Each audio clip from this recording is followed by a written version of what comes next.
This is Jermaine reporting for the Pound for Pound Boxing Show at Wembley Stadium. I'm joined by the victorious Francesca Hennessy. Francesca, how are you winning? How do you rate your performance tonight? Yeah, it was a good performance. Good to get the rounds in. Great to go 3-0. But yeah, I feel like I've got more in the tank than that. I took this fight on 2 weeks' notice, but no excuses. I'm always in the gym. I was in the gym, so yeah, it was a great fight and great to get the rounds in. You just said you took this fight on 2 weeks' notice. You look like you could win a few more rounds. How good did it feel to be in winning? How good did you feel inside in the ring? Oh, I could have gone a good few more rounds. As I said, I'm a long round fighter. I could go 8, 10 now. That's what I can do. So I would have took 8 there and now, but they couldn't fit it on the show. But yeah, it was good to get the rounds and good to get the last 6 in. Now I'm moving on to 8. I don't want any more 6-rounders. Yeah, you just mentioned that in the previous interview with Bradley Skeet that you want to get 8 rounds. That's definitely going to be the next step going forward. You want to get 8-rounder in. Definitely. If that's what they let me have, I'll definitely go 8. I'm a long round fighter. I like to figure my opponents out. It's like a game of chess at the end of the day. I draw them onto shots and figure them out. And you've got 2-minute rounds and you're doing 6 of them. It's not that long, especially when you're in the gym all the time doing more rounds than that. So yeah, I need more rounds. Your opponent was a bit negative in there. She didn't really want to engage, didn't want to come forward, and it could be a bit frustrating sometimes. How did you find, obviously, some of the tactics she had going into the fight? She, throwing a few shots behind the back of the head and the point getting taken off in the fight. How did you find that? Do you know what? You could see she's been there, she's done it. She knows how to get through the rounds. That's what she was holding. Whenever I would land combinations on her, she'll try to tie me up, punch me on the back of the head, as you said, put her head into me. So, but look, fair play to her. You got to come and do what you got to do at the end of the day. But yeah, it was good for me to gain that experience. That's what the pros is all about. You're going to get headbutted, you're going to get elbowed, you're going to get all sorts in there. It's what it's all about. It's a dangerous game. So yeah, it was good. It was good to get the rounds in with her. And obviously we're in February now, so it's a big year for you, 2024. What's next for you? Do you want to get another 8-rounder?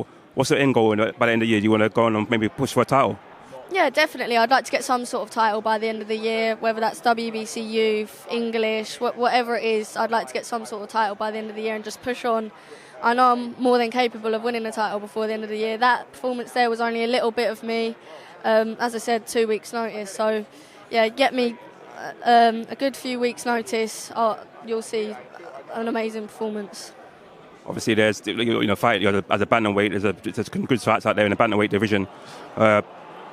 Of you, would have gone on to win a title. Obviously, British title, you can't obviously compete for this year yet, which is still a baby, but you would say. But obviously, you still got the English title there, possibly win. I don't know if it's a Southern area. Could you possibly go for a Southern area? Is that something you want to just really chase for sometime this year? Definitely. Look, I'll be going up and down between bantam and superfly. I can go up and down between them all because I'm a natural bantamweight. I can go down to superfly, definitely. So, yeah, towards the end of the year, when I've gained a bit more experience, I'll definitely be looking for them titles. Obviously, you don't want to look too far ahead, but if there's a fight out there, what do you think would make sense, or a big fight, or you could put on for the fans? Who would you like to face in the bantamweight division? Which fighter would you like to potentially face sometime later this year? What, later this year? I like, Ebanie Bridges Shannon Courtneay, maybe some fight like that. But look, I respect them both. I think they're both great fighters. It's not me disrespecting them. It's just I've got big goals, big dreams, and I believe that will be a great fight down the line, definitely. So you don't think it's not too soon? Obviously, former world champion Ebanie Bridges, you're that confident that you can go in there, maybe not say cause an upset, but go in there and beat Ebanie Bridges? Definitely. Look, I'm really confident in myself. I see myself in the gym. I'm gaining great experience at the moment. So yeah, definitely towards the end of the year, I'll definitely be up for that.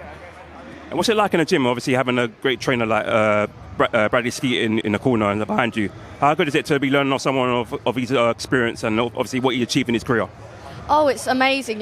When you talk to Brad and when he's in the corner, you can tell he's been there and done it himself, and that brings a calm over me because he's experienced him himself. He knows exactly what I'm feeling in their moments, so it's really important to have that. And on top of that, me and Brad's styles are very similar, so what he tells me to do, it works straight away. Like, you see him calling out things to me in the corner and I do it and it would work. So our coach and boxer duo is really good.